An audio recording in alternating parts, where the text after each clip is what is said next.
Do you know what time it is? It's supernatural story time. And if you're easily scared, and even if you're not, there's only one thing left to do.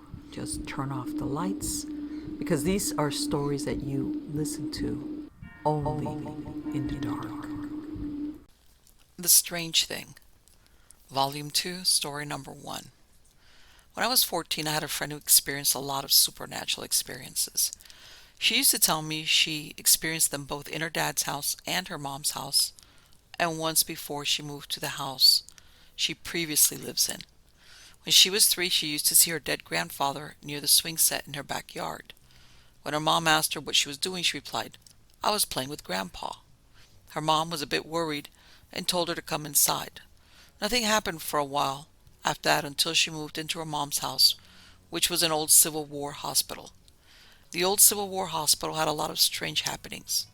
One time my friend told me that she saw some of her dead cats, and sometimes dead people. When I asked her about the strange happenings, my friend replied that she had one more story. She told me that every night something would bang the middle of her door at midnight, and then it would go away. She never investigated this, and she wanted me to help. I was a bit scared to spend the night with her, but I said I would go and see her room during the daytime, that is. When we were there, I felt like there was something in the house. I had never seen a ghost or felt a presence before, but now I was sure that something was in her house. I decided to help my friend by figuring out how to stop this knocking at her door at night. I told her to try to talk to the knocking and say, "Hey, is there anyone there?" After she did that, the knocking stopped and the appearances began. Every once in a while, a ghost of a girl about age 7 would show up at my friend's house. Of course, I've never seen a ghost because I was too scared to spend the night at her house when these appearances started. But I do believe my friend because her brother saw them too, and he was not a fibber. He wouldn't lie. So this little girl would go around the staircase in her mom's house at night when my friend was doing homework. When the ghost showed up, we decided she needed a name. My friend told me to think of a name, so I did. I came up with the name Cecilia because the ghost was silly and Cecilia was a little lame. So I told my friend the name, and one night she asked the ghost, who started to knock again, if her name was Cecilia, and the ghost said, "No, that's my mom's name. My name is Annie." After that, my friend continued to talk to her about stuff. Much of what she told me I don't remember now. The one thing they talked about was becoming friends. My friend asked Annie if she wanted to be her friend, and Annie said yes. After about 3 weeks or so, the little ghost told my friend she had to go and thanked her for being her friend. This was a bit creepy because during that time at my house, which was a few houses down, I was always feeling a presence in my basement room at night. I don't know exactly what happened at my house, but all I know is that I knew something was there, and it went away when the ghost in my friend's house left. Maybe it was Annie. I don't know. My friend did experience other supernatural events after the ghost left her mom's house. She experienced a lot of different Indian apparitions at her dad's house near the West Virginia border. Once she was pushed into the water when she went to see the creek near her dad's house. The creepy part is that she was alone. After being pushed, she saw an Indian, a man, across the creek, and she ran. She saw at least 3 other Indian ghosts near her dad's house.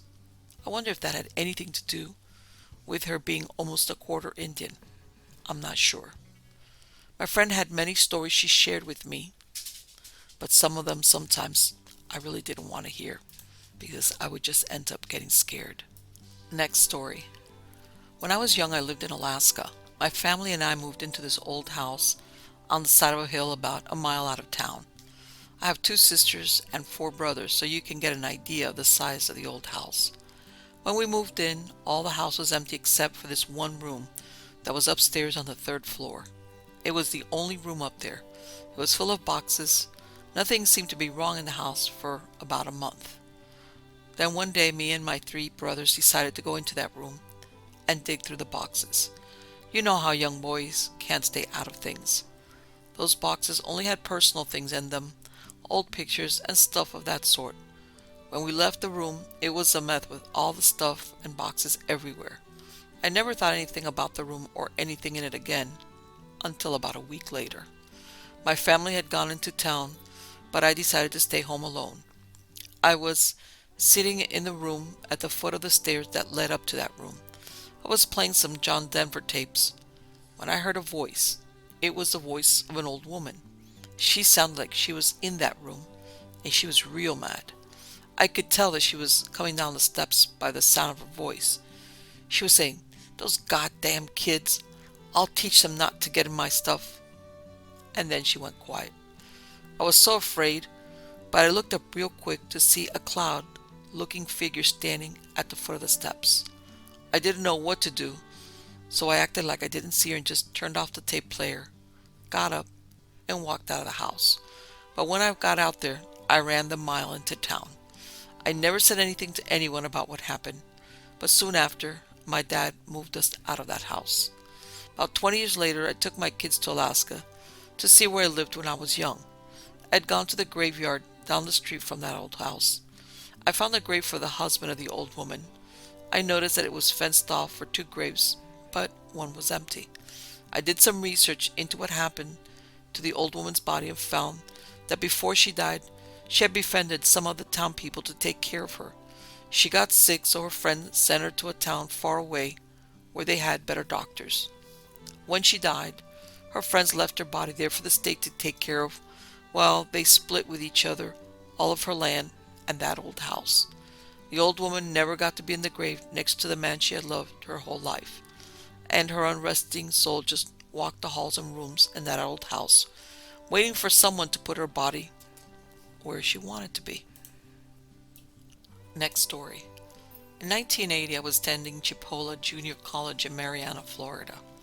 I was living in a dorm and I worked at the reception desk every weekend. Oftentimes, I was the only person there for the entire weekend. On this particular weekend, Sunday afternoon rolled around, and my roommate and suite mates returned from their homes. The way the rooms were laid out, there were 2 rooms with a bathroom between them. Together they were considered a suite. I was helping them unload their cars. They always brought back awesome groceries from home, and passed through bathroom to put some of my roommates' things in our room. As I walked back through the bathroom, I decided to walk back through my suite mate's room instead of walking into our own dorm hall. I looked to my right. This area was pretty small as it was the entrance exit for the shower. As I looked to my right, I saw a young woman there. She was medium height with long, dark, straight hair. Her hair was parted in the middle and she was wearing a blue and red rugby-style shirt. Her hair and shirt style reminded me of the fashions of the early 70s. Of course, I knew immediately she didn't belong there and quickly looked away and then back. She was gone. I was really excited and ran to find my suite mates and roommate who were standing down the hall. I told them the story of what I had seen. I thought they'd think I was crazy, but they didn't. We decided that the next day we would find the cleaning lady and ask her if there had been a girl who had lived in one of our rooms and had died. Mrs. Ryan, the cleaning lady, had been working in our dorm for a long time, so we knew she would know. The next day we went on to classes and to our other usual activities. In the afternoon, my roommate and I were back in the dorm around 3 p.m. We eagerly sought out Mrs. Ryan. She was in the laundry room working. I asked her if there had ever been a girl who had lived in our room who had died. She said she wasn't sure. I described the girl I had seen, and Mrs. Ryan told me she remembered a young girl fitting that description who had died in a car wreck. Well, a few weeks passed, and I decided I had just imagined the girl. But another weekend came around, and I found I hadn't imagined it at all. It was Saturday night, and I had been out with my cousin and a friend. Our curfew was 2 a.m., but I was home by midnight and safely in bed. About 1 a.m., I heard the water in the sink in the bathroom turn on. My suite mate was supposed to be coming into town for a date with her boyfriend.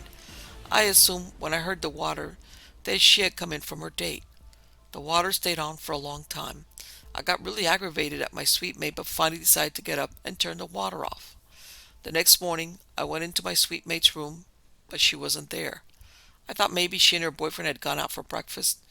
When she came in that evening, I asked her why she had left the water on the night before. She looked at me like I had lost my mind and asked me what I was talking about. I told her, when you came in from your date last night, you turned on the water and left it on. She said, I never even came into town last night.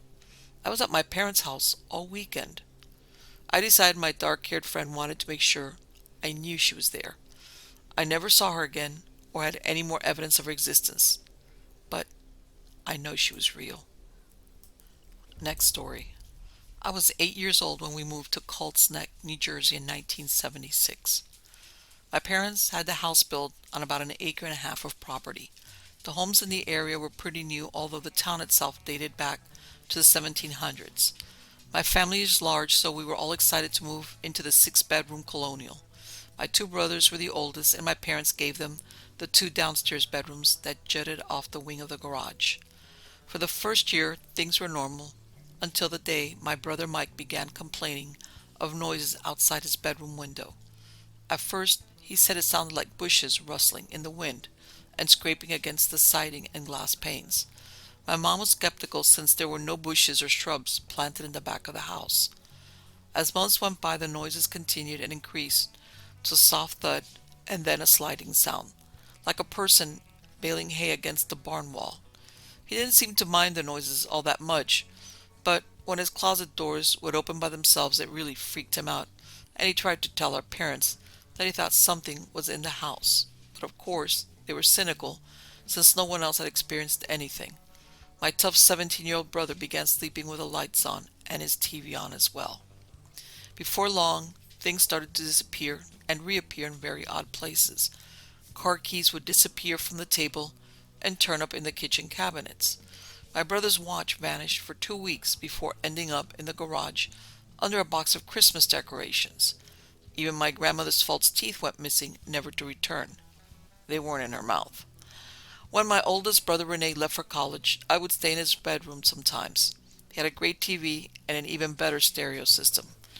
The room was cold very often, and when I slept there, I would have the most vivid dreams. Not scary, but incredibly real. On several occasions, I would wake up freezing to find the blankets piled on the floor at the foot of the bed. Despite that, I really enjoyed that room until my brother's girlfriend came to stay one weekend. We were eating breakfast when she asked my dad if he came into the bedroom the previous night. My dad said he hadn't. My brother Rene grew very quiet when I think back to it. She went on to explain an eerie story. She said she woke when she heard her name being called. It was a man's voice, and when she answered, there was no response. Attributing it to a dream, she drifted back to sleep only to be called again. This time she saw the figure of a man standing over her. She said he was tall and thin, and on further groggy observation noticed he had sharp features and was wearing a floppy-brimmed hat and a frockish-type coat. She could not see his eyes, but he was illuminated by a faint bluish aura. He stood for a moment, and then made his way to the foot of the bed and out of the wall. Thinking it was a dream, she went back to sleep. By this time, my brother was pretty pale, listening to her story. Rene is a pure cynic. For him, it's either black or white. No gray area need apply. He hesitantly told of an identical experience that had happened to him a few weeks before leaving for Glassboro State. He never mentioned it for fear we would all think he was crazy. His girl was pretty mad that he hadn't told her and let her sleep in the room. Night lights became a staple in that back bedroom from then on. Not long after, my mom was in the kitchen. She turned to put something on the counter when she saw the figure of a little girl dressed in period clothing, bonnet and all, staring out our picture window. As soon as she saw her, she vanished. Like I said, Colts Neck is old. Phalanx Road was a main thoroughfare for the original settlers. Archaeologists would do digs in the surrounding areas and find old glass medicine bottles, farming yokes, and remains of old homes that used to be. Back in the woods by the reservoir, there is a grave monument. I was young and can't remember the name or the inscription, but it was very old and very out of place back there in the undeveloped woods. Was it the spirit of a farmer that used to live and farm in the land our house was built on? Was that his daughter? Did they die in the rumored fire at Phalanx and don't know they've gone? I guess we'll never know. We moved out in 1984 and settled into a very unhaunted house in Whippany. I wonder if the people that took our place have had any experiences, and if my mom, who passed in that house in 1983, left her impression there. It certainly opened my eyes to the mysteries that our human form cannot fathom or solve. Next story. I grew up in a small town, more projects than anything else, and we lived in the new homes before moving to a small farming community when my mother divorced my father. We moved in with my mom's new husband in his farmhouse. The house had all the makings of a haunted home. The basement had a dirt floor room, very low ceilings. The only thing we had down there were shelves for when we canned. I rarely ever went down there. I had a small room upstairs that was previously used as an office, while my parents' and my brother's room was upstairs. I always felt uneasy being in that home. Just looking at it gives me the goosebumps to this day. A couple of things happened. My brother's stepfather and I were in the living room one afternoon, and all of a sudden we heard the upstairs toilet flush and the lid slam. My heart was pounding. My stepdad went on to say, "I guess they have to go too." I was not amused. Another incident occurred when I was looking in my closet. It was upstairs because my room didn't have one, and I saw a man with long hair, a flannel shirt, and jeans walk out of the bathroom and into the wall. I think I was so shocked at what I saw, it almost felt like I couldn't control my body. I walked down the stairs and into the kitchen and just stood there, dumbfounded. My stepdad walked in and asked what was wrong, and I said, "I think I just saw a ghost."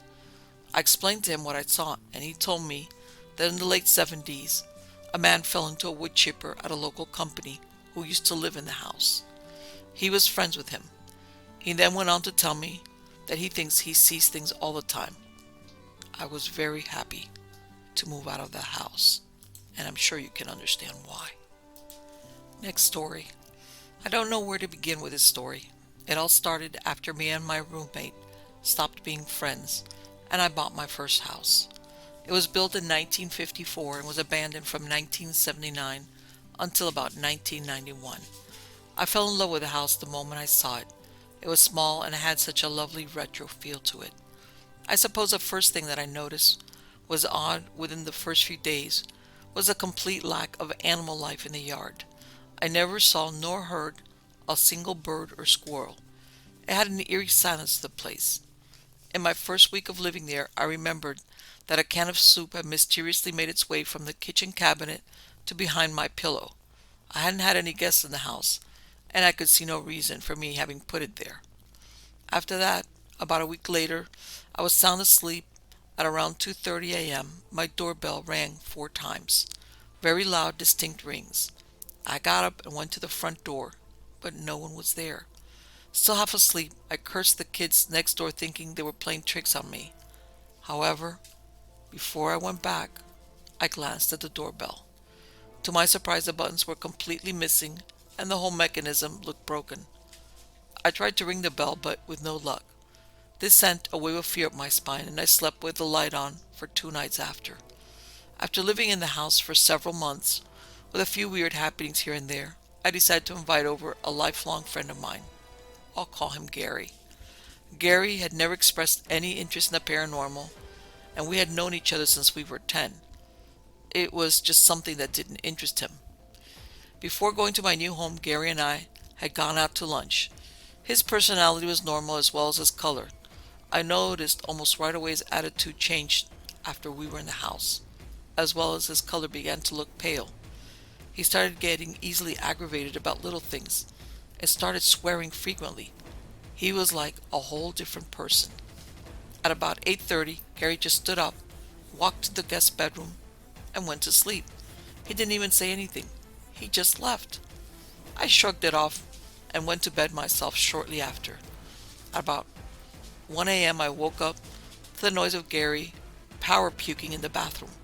I got out of bed and went to assist him in the bathroom. When I walked in, he was completely nude and curled into a ball rambling. This place is not right," or something to that effect. I decided to call 911 thinking he was on LSD or something along those lines. The next morning I visited him in the hospital. I asked him what happened. He told me the doctors found no cause of the extreme vomiting or delusions. In fact, the EMTS told him he started coming to reality shortly before arriving to the hospital.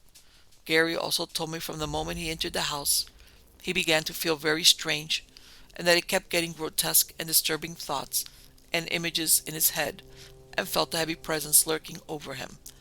Needless to say, refused to return to the house. The incident deeply disturbed me. I lived in the house for 6 more months, living with unexplained noises and things being moved to weird places before I finally had gotten fed up with whatever was in the house. I sold the house and moved out within a month. To this day, when I drive by the home, I get a sinking feeling in my gut, and I just want to run for my life. Next story.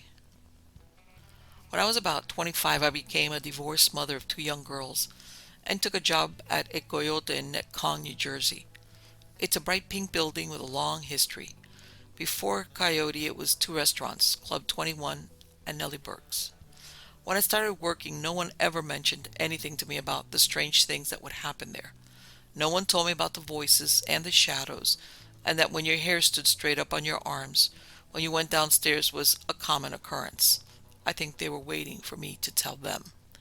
My very first experience was the knocking on the window. We had closed up for the night, and I was going to meet other employees for an after-work drink. I was the last one out, parked down in the back of the ramp. The kitchen was right above me.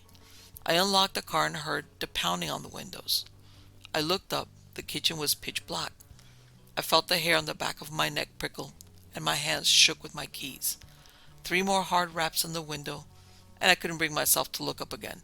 I beelined for the bar where we were all meeting at.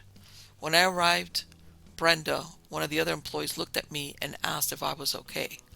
Apparently, I was very pale and had a hard time describing what had just happened. When I told her and the others, they just smiled and said, "Coyote ghosts make contact?" Of course, I was intrigued, scared, yet curious. I started talking to Bill, the head bartender. There were many nights he stayed after closing and heard only noises in the beginning. He heard silverware jingling by table 40. He saw shadows moving through the dining area and would investigate, finding no one. Soon after, he told me of the manifestation. He was cleaning up, catching some tea when he heard the front door click. You can't see the front door from the bar, but when people come in, you can see their shadows on the one entry wall because of the chandelier in the lobby. He walked to the lobby and found not a soul. He walked the dining room once, thinking they went inside, but again it was darkness. He walked back toward the front door only to see the form of a man. He was middle-aged, wearing a white and black striped sweater with a closely cropped beard. He told me that upon seeing the dude, he screamed like a little girl. Big, burly biker Billy screamed. I had to laugh. Sometimes when I work, I hear my name being called. Easy enough in a place where you worked for the last 13 years. But when no one really is calling you, that's when you feel it. Your customers don't want you. Your co-workers don't either. That's a freak out. It's not just me, it's all of us. The voice could be male or female and knows each and all of us because the staff has been there forever. The poor bus kids won't go downstairs alone. My nephew, who I suspect may be gifted on his mom's side, has seen the same shadow I have, casually leaning in a doorway downstairs, observing us getting supplies. He quit. We just didn't help. I don't like tangling with them anyway. We decided to call in researchers. Ironically, before they came, the relatives of the previous owners came in. Lynn was their waitress and told her the craziest story. Downstairs used to be a bar as well as the one upstairs. When her grandpa would close Nellie's, he would call the cops at least twice a month, swearing there were people hiding downstairs. Bar stools could be heard moving around. Bottles would clank. When the old came down, it would stop. TSPR came in a few months later. Activity was low, but the second time they returned, there was lots more. A few entities occupied the building. There's pictures that they took and EVPs, but at the end of the day, we didn't get a name.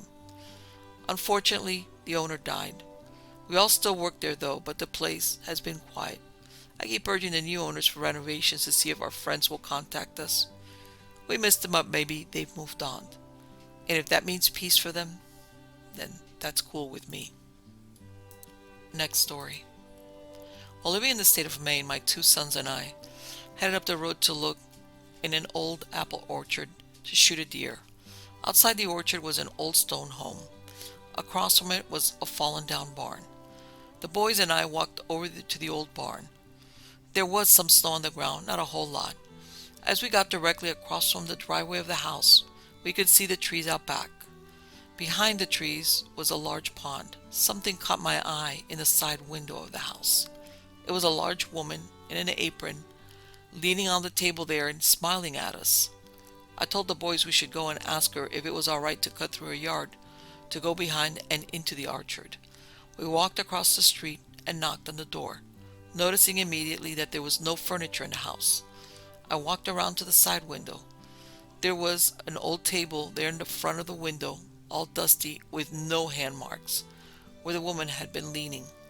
Also, no footprints around the house in the snow. We saw her for quite some time before crossing the dirt road. She was there, but not a real person at all. She was a real ghost. We later learned that the house was empty because of this woman who had haunted it for many years. The house has been torn down. No one could ever live in it. It was in Freiburg, Maine. There was a very, very haunted house near Bridgeton, Maine, about 8 miles from this one. The owner offered $100 to anyone who could spend the night in it. No one ever did while I lived up there. Strange but true. Next story. When I was a child, we lived in a most unusual haunted house. Built on the log cabin style but larger, more like the Ponderosa, the house was at least 100 years old. The upstairs and downstairs had been converted into separate apartments. We lived downstairs while an elderly lady, Miss O'Kelly, lived upstairs. The house was situated on the outskirts of Atlanta on several acres, nestled away from the main roads where traffic flowed. All the electricity, running water, and other modern conveniences had been added. Even as a toddler, I recognized the vestiges of a bygone era. Rusty plows and other farm implements lay idle on an overgrown field. Ashen sheds, barns, and other outbuildings still housed the remnants of harnesses, plows, pitchforks, and other tools for farming, hunting, and trapping. What remained of the flexible, two-handled saws they used were only the half-eaten blades that time had devoured. Broken cast-iron pots and shards of pottery lay half-buried under the earth alongside the large lye vat, which had been used for making soap. A dirt lane meandered around the premises into the woods, where small dilapidated houses stood crumbling. Only one was occupied by a strange man, a bit of a recluse, as was Miss O'Kelly, disappearing into the medley of strange sounds and people that was the backdrop of an already haunted world I had been born into. In my youth, I never understood there were ghosts, not real people like Miss O'Kelly or the man that lived in the woods. Let me explain. It was not a case where only one specially sensitive individual or clairaudient could hear the sounds. Everyone heard them. Our ghosts were toilers that worked from sunup to sundown. The matriarch of the family that we dubbed Granny was not that old by today's standards, judging from her labor. She was the first and the last to rise and go to bed, playing out the same drama endlessly that began with the morning wake-up call. Granny ascended the stairs, clapped her hands, and barked at the men, presumably her sons and husband. "Get up! Get up!" Most of what they said sounded like gibberish, and the accent was strange. The thud of feet could be heard hitting the floor, as well as their descent down the stairs. Granny could be heard in the kitchen clacking the dishes and silverware as she prepared the morning meal. The men always exited through the side door in the kitchen to harness the snorting horses with chains to continue plowing the fields. Other sounds emanated from the house, the thumping of Granny churning butter in the kitchen, and later the rhythmic foot tapping on the floor, what we imagined to be a spinning wheel. Though no one ever saw a visual manifestation, to my knowledge they had very definite roles that were easily recognized. The buckboard wagons creaked as the wheels turned and drowned out with distance, later returning with louder sounds as they approached the house. Throughout the day the sounds of hammering, sawing, and other work-related noises could be heard. Upon entering a room, the noises would suddenly stop, only to start back up again the minute you left. If you entered their work area outside, The noises would also cease temporarily, only to resume as soon as you left. For that reason, I assumed they were real people that were just around the corner, in another room, outside or on or about the premise working. About this time, my grandmother became seriously ill, and we began spending weekends away from home. Upon returning, Miss O'Kelly said there was a whole gang of them downstairs just jibber-jabbering away. Our household ghost had a company with all the noises associated with a get-together of family and friends. No one could understand them except for the morning wake-up call of "Get up, get up." That was close enough to "Get up, get up." And with the accompanying sounds, there was no mistaking those words. Miss O'Kelly said when we weren't there they'd carry on all night, as she didn't think she'd ever get any sleep, and was always glad when we came back. I asked my mother what she did when we first moved in and discovered the place was haunted, to which she calmly replied, "Oh, we knew it was haunted when we moved in. The Wilsons had lived there before us, and they told us about it, but they said the ghost wouldn't hurt you." Her only complaint had been that she thought she'd never get any sleep amidst the incessant noise that would often go on all night. Other strange events she recalled, one that I vaguely recalled, were the lanterns that floated through the woods at night at about the same level they would be if a human held them. She didn't know what to make of the events at the time, but in later years my family and I had many discussions regarding the ghostly manifestations. My mother and I decided to go and research the haunted scape after some 40 years. As we were driving there, I asked her if she thought they were still there, to which she said, "Oh no. You know, as soon as they tore the house down, they all left." Interestingly, though, I'd been a child when I last lived there, and as we neared the locale, I felt it, and I exclaimed to my mother, "We're close, I can feel it." She responded, "So can I."